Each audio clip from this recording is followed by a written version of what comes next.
Mr. Failure was the type of man who failed everything he tried. If Mr. Failure tried to tie his shoelace, somehow the bomb squad would become involved. If he tried to walk down the street, he would somehow fail at gravity and float into space. If he attempted to make honey on toast, he would burn the bread, drop the butter on the ground, and try spreading Jessica Alba's 2003 movie about a sexy, tough music video choreographer who shakes up her life after her mentor gives her an ultimatum: sleep with him or be blacklisted within their industry, on his toast. That's how much of a failure Mr. Failure was. He also wore a stupid little sailor hat. Mr. Failure lived in the outskirts of an outer suburb in Mr. Mentown, in a run-down flat with Mr. Musical Theatre graduate, because that's all they could afford. They ate Coles brand crumbed fish portions, the true dinner of failures.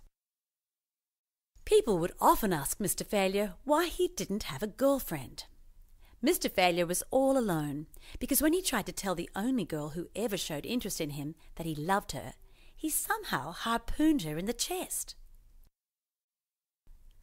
Every night, Mr. Failure would try and cry himself to sleep, but would fail and fall asleep laughing. He was very sad indeed. One day, Mr. Failure was watching his television when he saw a man on his screen. The mayor was giving him a big trophy, and the man was smiling. Picture, if you will, the biggest trophy you can imagine. Well, it was bigger than that. Now picture the biggest smile in the world. The man's smile was only slightly smaller than that. "Congratulations," said the mayor of Mr. Mentown. "We award you a trophy for being the best at everything, and I proclaim today officially Mr. Success Day." "Thank you," he said. "It's great being Mr. Success." Mr. Failure groaned in anger and threw his fork at the TV. It bounced off the screen and landed in his eye. "It's horrible being Mr. Failure." Mr. Failure couldn't stop thinking about Mr. Success. Why did he have all the success? Mr. Failure couldn't put his finger on it. Mr. Failure looked out his window. Mr. Tickle was tickling Mr. Happy, who was laughing with glee. Mr. Strong was lifting the largest sandwich ever made above his head, and Mr. Greedy was eating it all by himself. Mr. Always Talks Loud on his phone in public places about his opinions on little-known John Travolta movies was praising John Travolta's performance in Love Song for Bobby Long, and little Miss Stabby was plunging her knife into Mr. Doesn't Like Having Sharp Things thrust into him. "Sometimes people can't help behaving like the labels they've been given," said Mr. Profound as he slowly walked away. Mr. Failure nodded slowly and looked at the TV. Mr. Success was winning a marathon, while at the same time receiving a Golden Globe for Best Actor in a Marathon. Mr. Failure knew what he had to do. What would you do? "Done!" the judge declared as he loudly pounded his gavel. "Your name is no longer Mr. Failure. From now on, you will be known as Mr. Too Awesome for Words."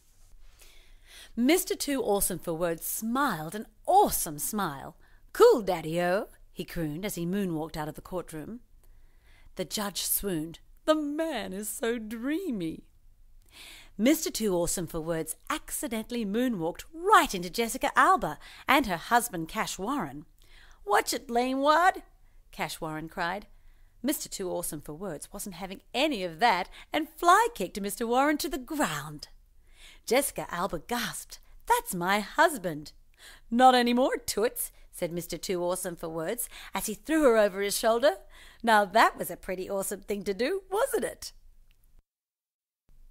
"Mr. Failure is too awesome for words now," little Miss Observant said. "I guess he's never going to fail again." At that very moment, Mr. Too Awesome for Words picked up a bow and arrow and fired it. The whole crowd gasped as it missed the target by quite a long way. "You missed," Mr. Rude said, "and you suck." "Did I really miss?" winked Mr. Too Awesome for Words. Well, did he?